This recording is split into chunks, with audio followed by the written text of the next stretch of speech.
pandemic, and I can confirm that CSIS has been aware of the problem of Chinese interference in Canadian elections since the middle of the 1990s. At that time, my unit produced the Sidewinder report in collaboration with the RCMP, and we found for the first time in the archives of Election Canada that the Embassy of China had given money to the Liberal Party of Canada and the Conservative Party.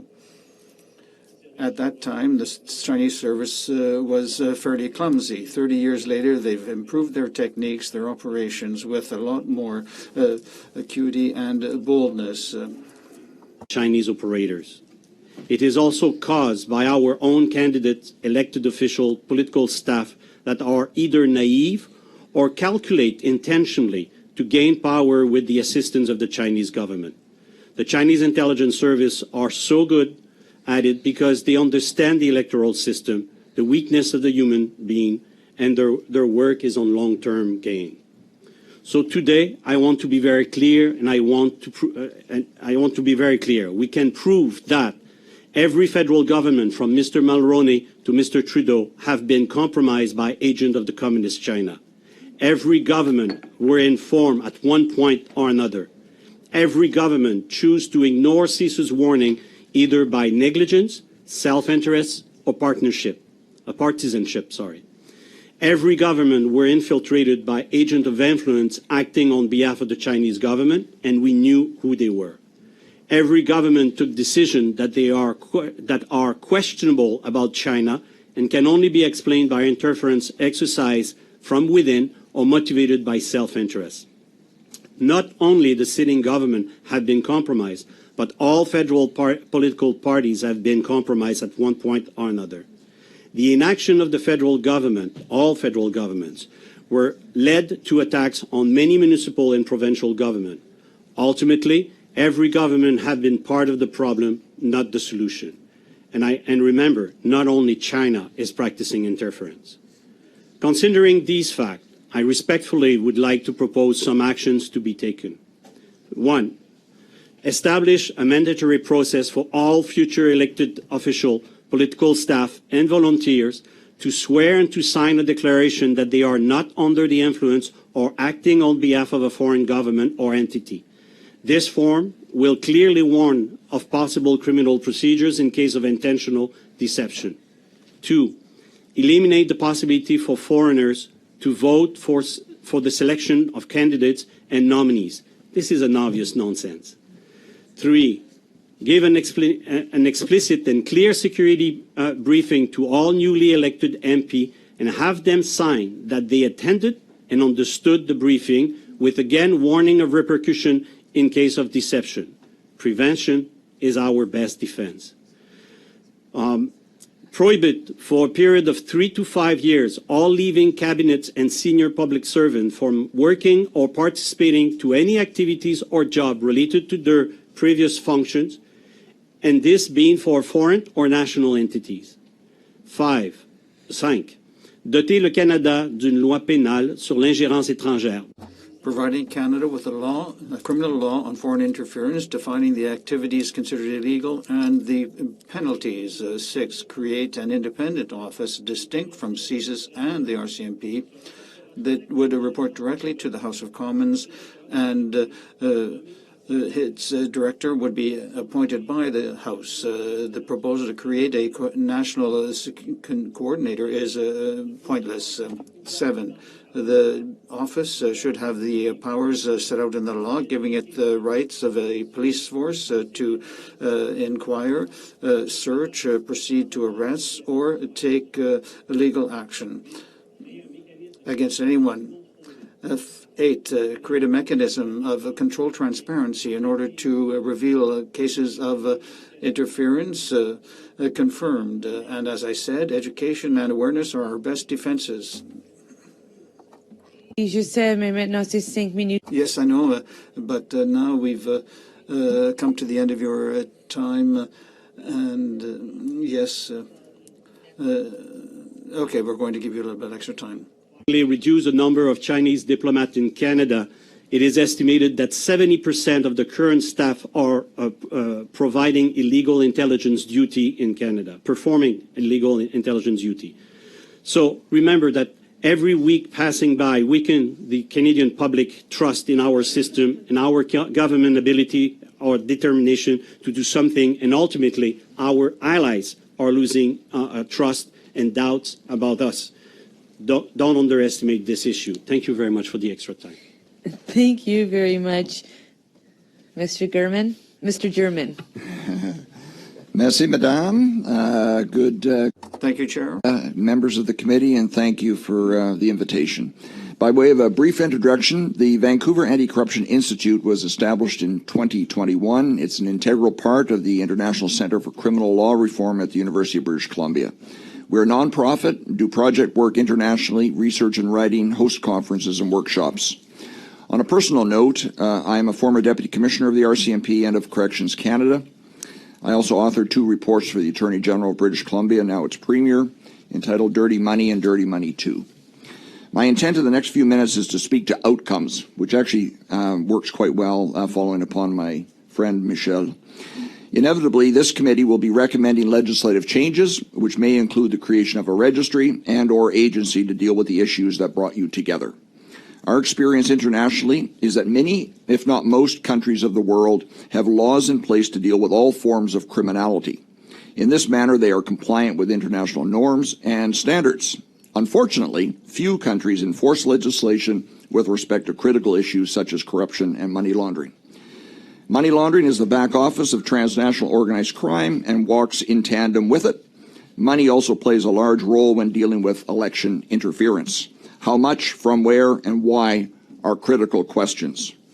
Virtually all countries have anti-money laundering laws. Few actively enforce them. In Canada, our record has been spotty, although Budget 2023 and initiatives in BC do offer hope, as does civil forfeiture in the provinces. My point is that saying and doing are 2 different things. Canada must be a doer. We adhere to the rule of law and must project our belief in integrity and good governance to the world. So where does that leave you? When creating legislation, a registry, or agency, a few issues are vitally important. Verification. Information is just noise unless it is verified. The adage of garbage in, garbage out captures this issue. 2, public access. Transparency is key. With it, media and interested parties can provide a form of oversight that is critical in a democracy. 3, independence. Those mandated to deal with these issues must know that they are protected from attack, demotion, censure, or career challenge. 4, consequences. There must be consequences if individuals or entities fail to comply. 5, enforcement. Dedicated and funded enforcement entities are essential. The RCMP federally and Canada Elections Investigative and Enforcement Unit are already in place, but need strong legislation, secure funding, and timely access to prosecution services. For example, despite it investigating criminal activity, Canada Elections Investigative Unit does not have access to the valuable trove of information housed at FINTRAC. A final comment concerning the money. Funds used to influence the political system generally enter the political arena through domestic or foreign proxies. We refer to 3 stages in a money laundering cycle: placement, layering, and integration. The intent is to obfuscate the paper trail. Not surprisingly, money supplied by foreign influencers is more akin to the financing of terrorism as it is used to commit a crime and is not the product of criminality, as is the case with traditional money laundering. Again, enforcement agencies need the legislative tools, the funding, and the specialized resources to follow the money trail. Members of the committee, yours is a particularly important role at a critical juncture in the life of our country. I thank you for your work, and I'm happy to answer any questions you may have. Thank you, Madam Chair. Merci, Madame la Présidente. Thank you very much, Chair. I would like to begin by thanking Mr. Junot for being here. You mentioned that the CSIS has provided information on foreign interference in 2019 and 2021. And as a former agent for CSIS, could you tell us if you believe that the the revelations in the press are credible? We're not certain if the source was from CSIS or some other organization, other organizations involved in security. That being said, the individual who was the whistleblower caused a historic event. Otherwise, we would not be here discussing this issue. And this is something that I myself witnessed over the past 30 years, and unfortunately, of the secrecy that I've had to maintain, the Chinese have gained a lot of territory, a lot of terrain. But the Chinese have been very aggressive, very bold, and they've succeeded in making a lot of progress. And I think that, yes, there is a difference between the ethical responsibility and the moral responsibility. And I believe that the whistleblower acted morally, which, in my opinion, is more important than the ethical or contractual responsibility. Somebody that was so obvious. And I say, and I repeat in what I said in my comment, we've known for the last 30 years, we warned the prime ministers, we warned the cabinets about all those things. And people, for self-serving interests, for partisanship, or by negligence, neglected to take action. I may understand the political ramification, the economic ramifications, and other ramifications that exist. But at the same time, because we acted so weakly, it took place, that this foreign interference, took place and was well rooted in our system as we speak. Sanctions would you propose in terms of the criminal proceedings? What how strong of a jail time? Because we're close to treason here, literally.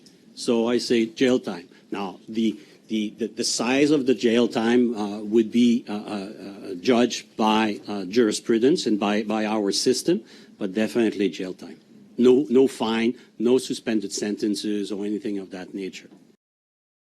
And these are just some of the examples. There are also examples at the provincial levels, and the provinces have done nothing. There's no awareness. And when CSIS tried to inform them on the issue of intellectual property theft, they were reprimanded, saying that CSIS was not its responsibility, and so we can see now that the prime ministers have done nothing. I don't have much time, and I'd like to. You gave examples that it was really obvious, the efforts by China, and when we hear people say, "Well, we were naive at the time." Do you think it was really naivety or personal interest that influenced their attitude? I can't speak for individuals, but I believe that in most cases, almost all the cases that I saw with the parties, even when they weren't in power, it was always a personal interest. Thank you very much. And with regard to our international credibility, and the fact that throwing CSIS under the bus, what kind of message does that send to your allies when you're criticizing your own intelligence service? It's very negative, and there are serious questions now being asked. There is a series of bad decisions, and decisions we take a long time to make, with Huawei and expelling a diplomat, cases of interference, even when there is proof. And I think that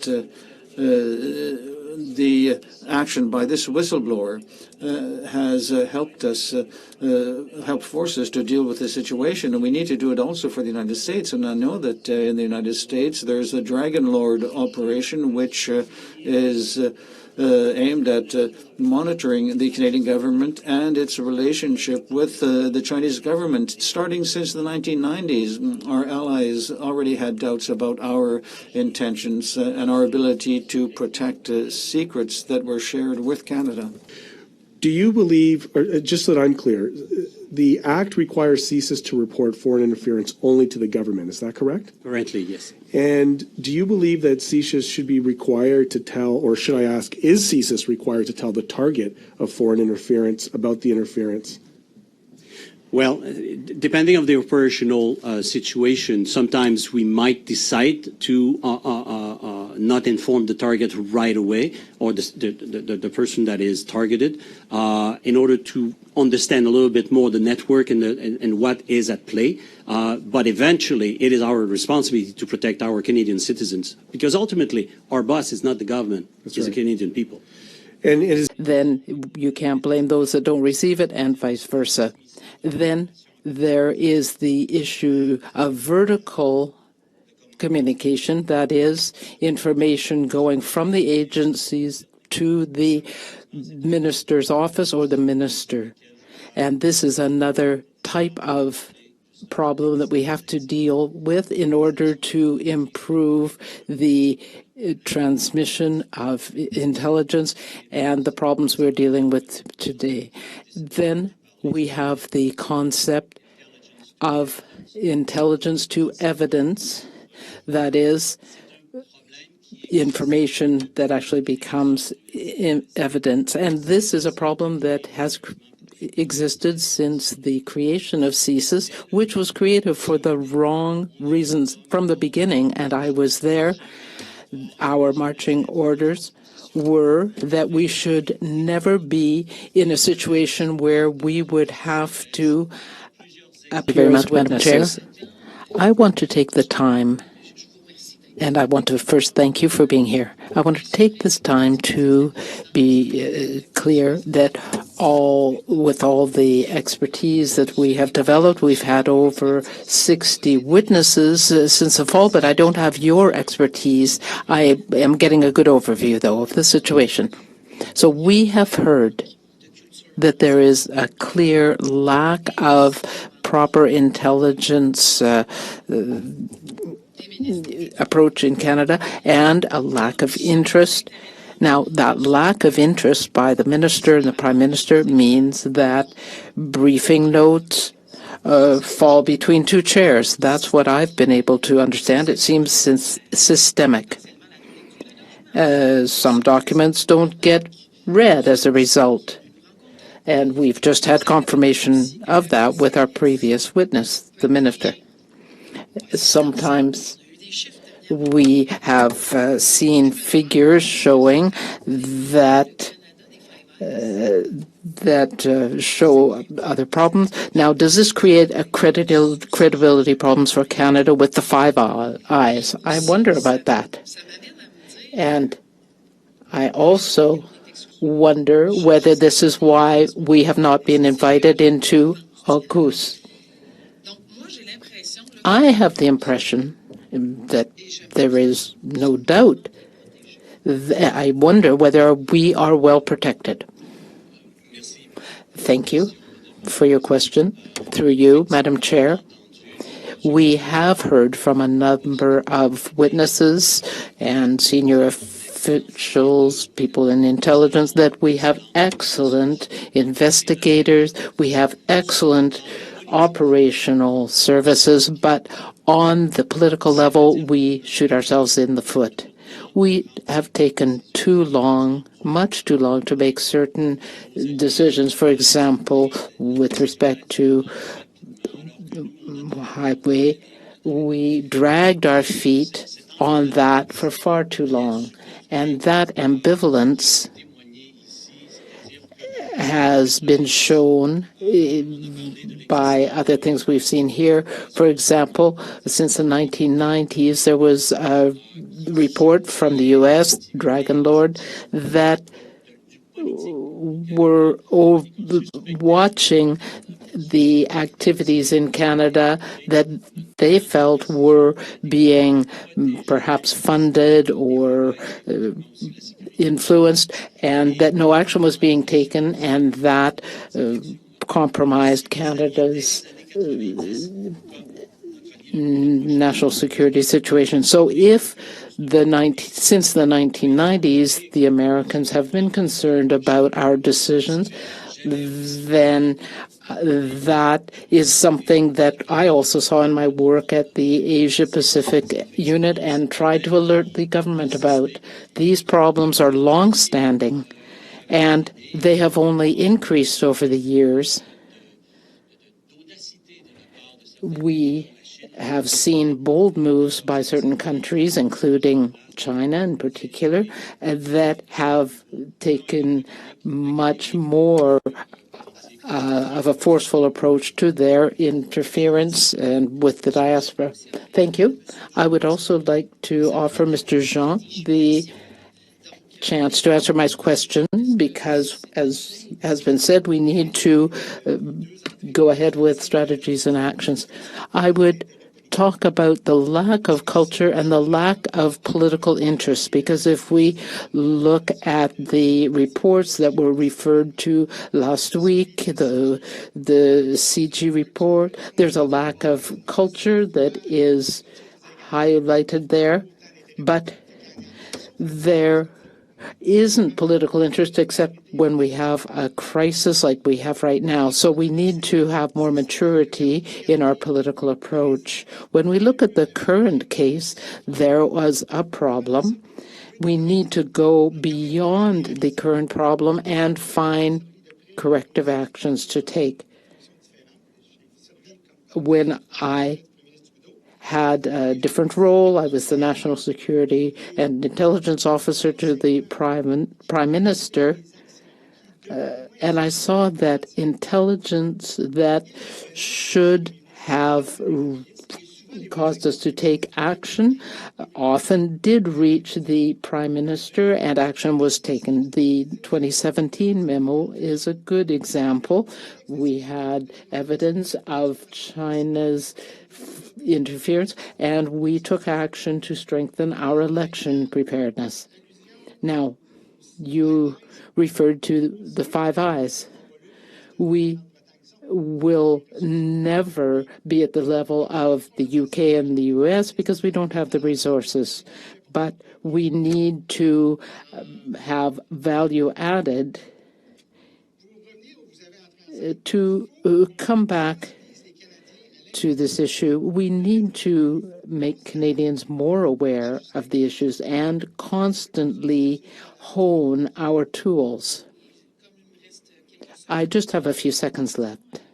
When I asked the question of the minister to the effect that he didn't seem to be getting the information, is that what you're referring to? Because it seems not all the information gets to where it should.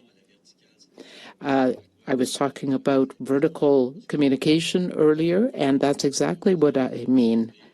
Unfortunately, we have seen that some information got to the highest level, but for personal, partisan, or perhaps misguided reasons, it was not. Yeah. You're crazy! Well, what? We all risk ending up in the prison! Oh, come on, Joe. Detention service like that, Jerry! I just did it. I say it, and I repeat it. We are heading toward disaster if we do nothing. I have worked very hard for 5 years, soon 6. I would like to specify that I tried to contact the Foreign Interference Commission. Hello. I am closely following the origins and continuums of the phenomenon of foreign interference targeting our democratic institutions in Canada. I perceive a lack of trust and interest among Canadian citizens toward our institutions, and this concerns me greatly. Public inquiries, as stated by Jean-Paul Brodeur, like incarceration or rehabilitation programs, constitute objectives for reflection on the various means by which a society represses behavior it deems delinquent. However, they often constitute dead-end practices because they rarely produce new knowledge for those who commission them. Despite this failure, inquiries paradoxically remain a widespread practice. Brodeur suggests that this persistent return to dead-end practices either reflects the finiteness of the solutions available to resolve certain social problems, or that the loudly denounced failure is only apparent, fulfilling a specific and perhaps essential function. Rather than establishing social control that satisfies ordinary ethical requirements, these inquiries instead produce opposite effects by revealing, for example, tolerance toward the delinquency of politicians while denouncing tolerance among police officers. These questions reflect a central dimension of Jean-Paul Brodeur's work on public inquiries and allow us to view these democratic exercises through a more informed lens. I would like to offer a fresh perspective and inform you of the entirety of my work, which respects all the necessary qualities to act in accordance with your mandates, particularly those outlined in the brochure on commissions of inquiry and the Foreign Interference Commission. I understand the difficulty of laying charges, producing evidence, and determining the means to obtain it, an important challenge given the sensitivity of the subject. I am also aware of the normal finiteness of past commissions, which casts doubt on a changing environment as perceived by citizens across all political parties. I have asked myself many genuine questions about recent events and have attempted to find a way to change their expected outcomes with the primary goal of a positive resolution. As Her Majesty Queen Elizabeth II stated, for a country's inhabitants to be happy, they must live in a climate of trust and affection. Yet a dynamic state must not fear rethinking its political philosophy. A regime rests on the citizens' conscious adherence. The role of constitutional monarchy is to personify the democratic state, to sanction legitimate authority, to ensure the legality of means, and to guarantee the popular will. I wish to be able to dispel reasonable doubt regarding the lack of intelligence culture, its understanding or interpretation, distorted by partisanship, personal decisions, or misinformation. In particular, following the special report on foreign interference in Canada's democratic processes and institutions, paragraph 162, page 76, regarding the requests made by the Privy Council Office, PCO, and CSIS to the Prime Minister for a comprehensive information strategy targeting all parliamentarians, which were rejected twice. Citizen perception is the fundamental element for a proper understanding of one's environment. Reasoning is based on observation, questioning, and, where possible, recommendations arising from current situations. Citizen observation must take into account government documents, media sources, and social questioning to find answers regarding democratic principles and the preservation of state interests. This must be of primary importance to voting intentions, participation in the continuous improvement of the system, and, where applicable, the identification of negligence or procedural flaws that may undermine citizens' conscious adherence to their expectations and to ministerial commitments arising from contractual responsibilities. Questioning represents doubt regarding certain facts or actions that may conflict ethically or morally with various legal guarantees. Properly formulating a question with concrete elements can be difficult due to the diversity of information, its sources, and the logic of the questioning process. This is why the questions posed in this report are supported exclusively by government documents or newspaper articles, drawing attention to the perspectives of inquiry. Recommendations gain their importance through reflection on corrective measures addressing possible failures by any entity whatsoever. They must imperatively be counter-examined and debated by all stakeholders on the subject. If implementation of a recommendation is undertaken, it must be done without delay and with great care. This is what allows improvement of system effectiveness and increased preservation of public trust. For this edition of the report, we must clearly distinguish between political decisions and ministerial commitments. Political decisions must be accepted by citizens, but may be criticized. Ministerial commitments, on the other hand, represent a ministry's line of conduct, its objectives, and the values of sound and efficient management, with the primary aim of guaranteeing trust and meeting the expectations of its clientele. Observation 1.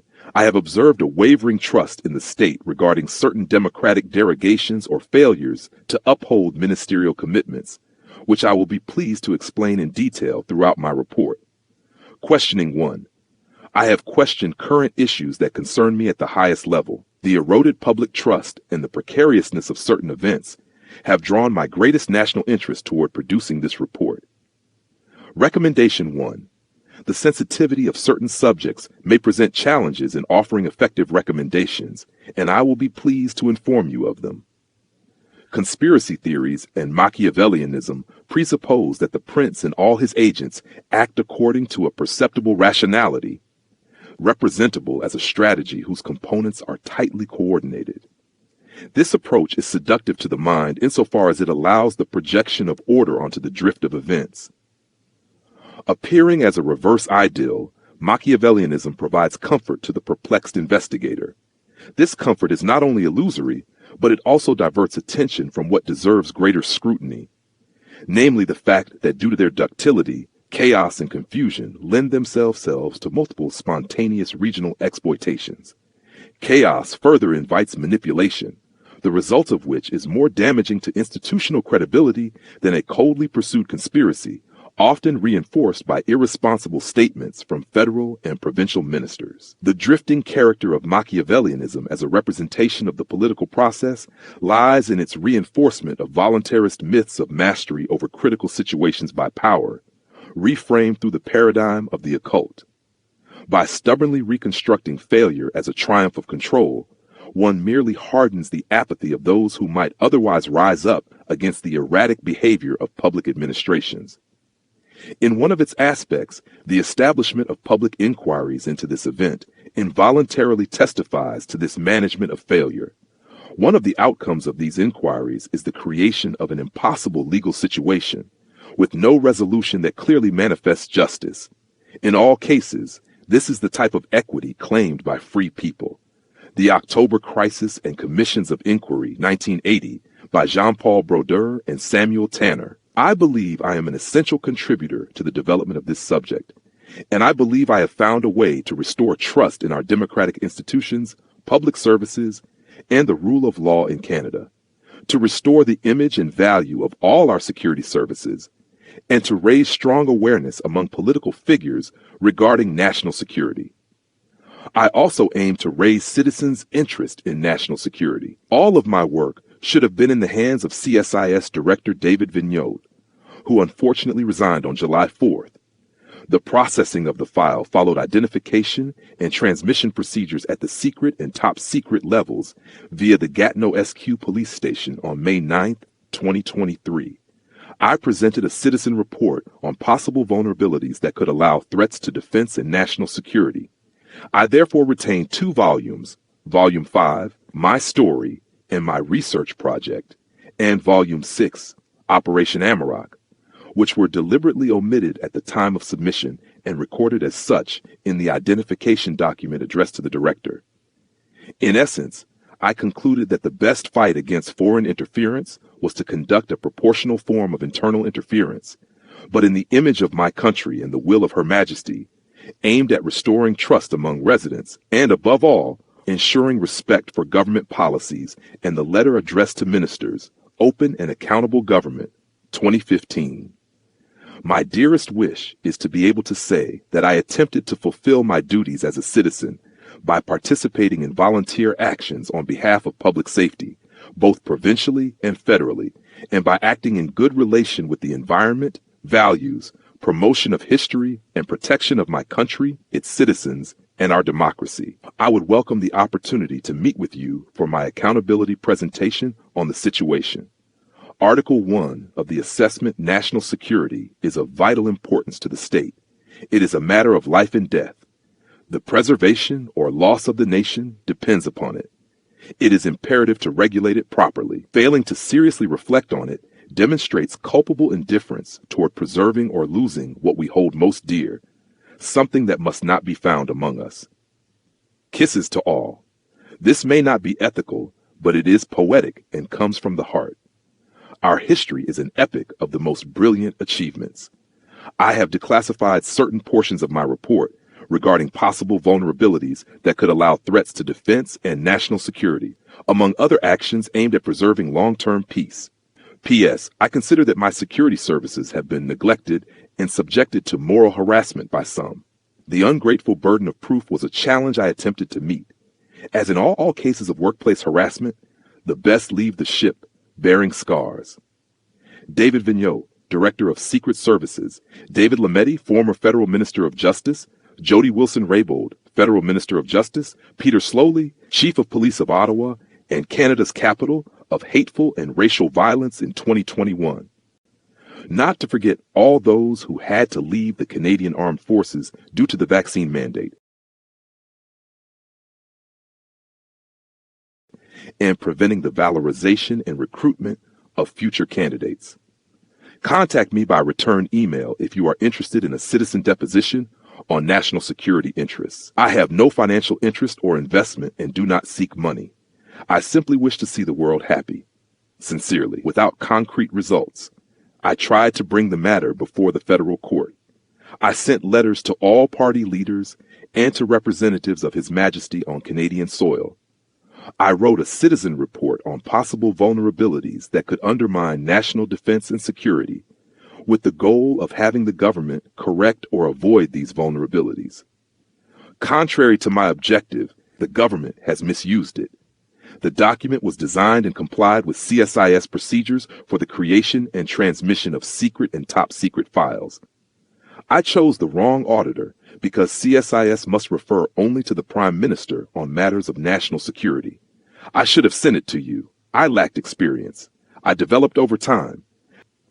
Now we have a political figure who allowed the commission examining national security files to be derailed, who allowed the work of that same commission to fall between the cracks.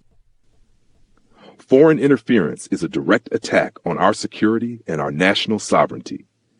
It should be the ultimate priority of an open and responsible government. The recommendations were supposed to be approved before the next election. That did not happen. We now have a new political figure who made restoring symbiosis with our southern neighbor an electoral priority.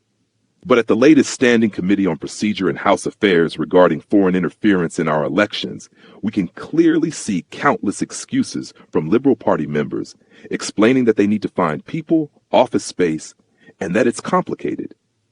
Yet the Prime Minister should have made this his priority on the first day of his mandate. He claims to be short-staffed, yet he found the staff to table bills C2, C5, C9, and C12, which once again impact charter objectives. He found the time to court everyone, except to address the economic conflict between Canada and the United States. Our government is trying to evade its responsibilities for the sake of a handful of elected officials and their egos, contrary to its obligation to work for the well-being of its citizens. Of our security and our right to life, Section 7 of the Charter, enabling continued conscious adherence to our democratic institutions.